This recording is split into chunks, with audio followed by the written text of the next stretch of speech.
Good morning, everyone. Hello and welcome to the weekly commodity audiocast. I am Kainat Chainwala from Kotak Securities Commodities Research Desk. Like every episode, we will be navigating through the ever changing landscape of commodity markets, examining the events that influence market sentiments, and uncovering the latest trends. So let's get started. Last week, global tech outage, an increased likelihood of Trump winning the presidential elections, and escalating US China tensions severely impacted market sentiments. The US dollar fell to a 4 month low of 103.65 following remarks from Fed Chair Jerome Powell, who expressed confidence that recent US data indicates inflation is moving towards the Fed's 2% target, hinting at potential rate cuts by the central bank. San Francisco Fed Bank President Mary Daly also supported this view, indicating growing confidence in inflation reaching the Fed's goal. However, US economic data turned up on a mixed note as jobless claims saw their largest increase since early May, while the Philip Fed Manufacturing Index exceeded estimates, remaining positive for the sixth consecutive month in July. These contrasting signals left investors uncertain about the timing and extent of potential Federal Reserve rate cuts this year.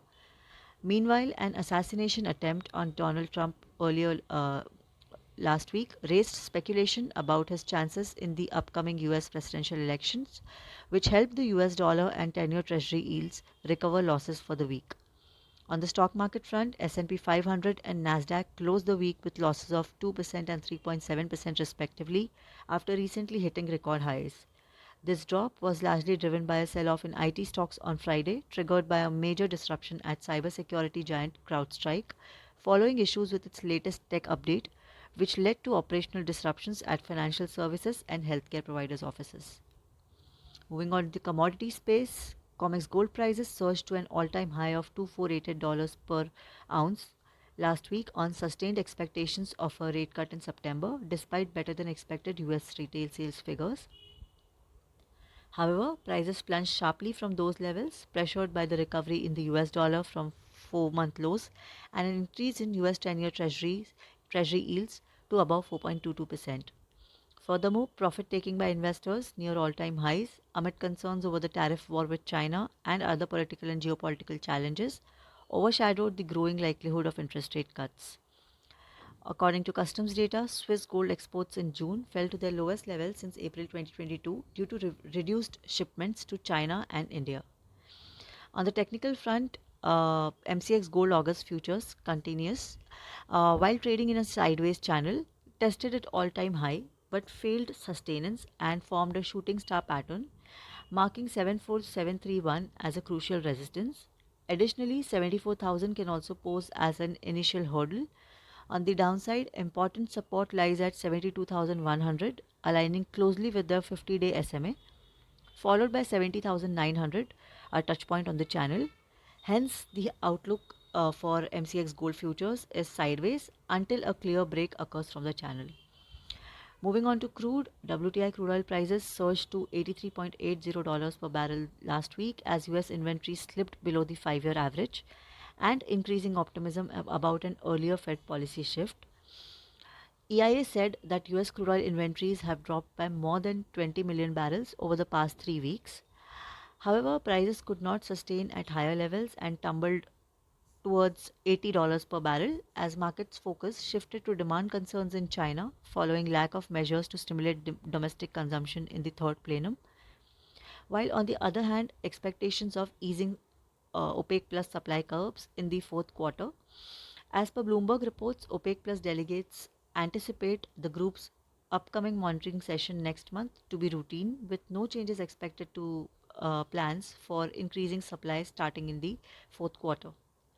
On the technical front, after MCX crude oil August futures continuous contract, after finding resistance on the symmetrical triangle trend line, crude oil futures is approaching 38.2% Fibonacci retracement placed at 6545, below which 6400 can be the next target for the bears. Conversely, strong hurdle is placed at 6900, followed by patterns resistance at 7000. A break of the above levels and eventually of this pattern, assisted by the ADX above 20, can can ascertain the trend until which the outlook is sideways to bearish. Talking about metals counter was battered last week, and LME base metals experienced significant declines ranging from 4 to 6%.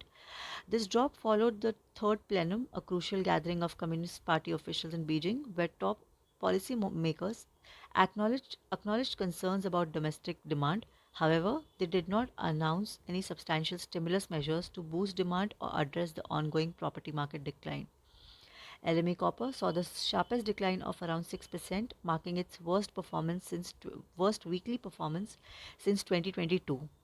The red metal fell below $9,300 per ton for the first time since April, exacerbated by a notable increase in LME stocks and record high copper exports for the second consecutive month in June, both of which indicated subdued demand. Now, looking forward to next week, China's loan prime rates are expected to be left unchanged after no adjustments were made in the medium term lending facility. However, disappointing second quarter economic data may prompt a policy response from China's 24-member Politburo later this month. On the economic data front, flash PMI figures will provide early insights in the business activity in major global economies in July. In the US, GDP growth in the second quarter is expected to show a strong increase, while core PCE is anticipated to show a modest rise in June. Despite these developments, market expectations regarding a potential interest rate cut in September are unlikely to change significantly.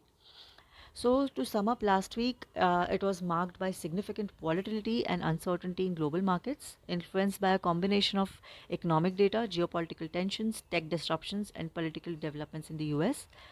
Now, traders will be watchful of upcoming economic data and comments by several Fed officials before the FOMC statement, which is due next week. On this note, we conclude this session of Commodity Audiocast, and we trust that we've offered you valuable insights. Thank you so much for tuning in today, and we eagerly anticipate your presence with us again next week. Until then, happy trading. Thank you.